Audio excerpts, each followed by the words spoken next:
So one of the questions we got was about pedals and what pedals that I use. I have to be honest, I wasn't always into pedals. I thought, why do I need a bunch of pedals? I mean, I just need a tuning pedal and an amplifier and a guitar. And I think part of that had to do with the fact that because we were using alternate tunings, a lot of the effects that you might associate with pedals, such as delay and chorus, could also be mimicked if you have two strings resonating at the same time.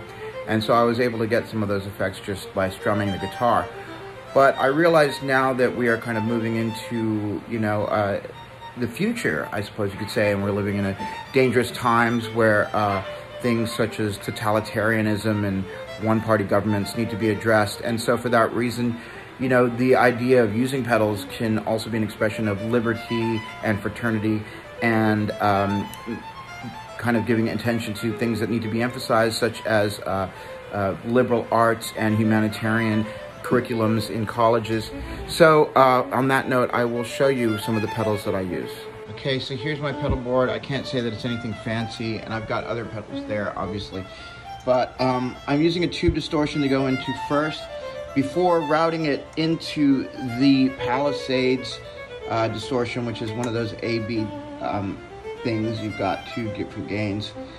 And then from there, I'm going into the Smallstone, which is a phaser that I've really learned to enjoy. Because sometimes things have to be learned to be enjoyed.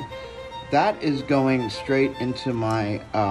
So these Landlord pedals are made in the UK, and they are roughly about 30 pounds each.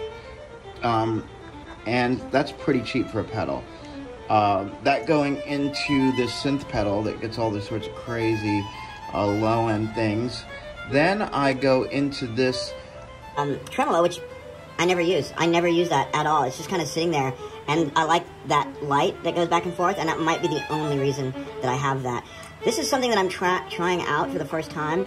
It's called a Habit, and it records everything you're playing, and it kind of plays it back like it's a really weird delay. So I'm still experimenting with that.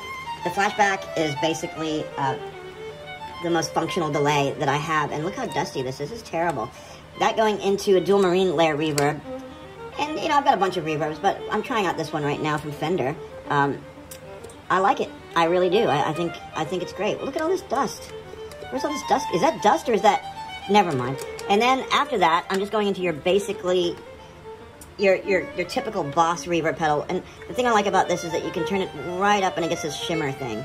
And that's always a nice kind of glistening glow, an afterglow, you might say.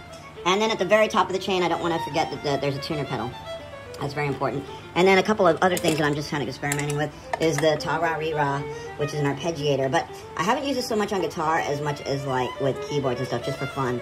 And again, it's getting this beautiful patina of dust on it. And then on the far right over here, I do use a bit of wah.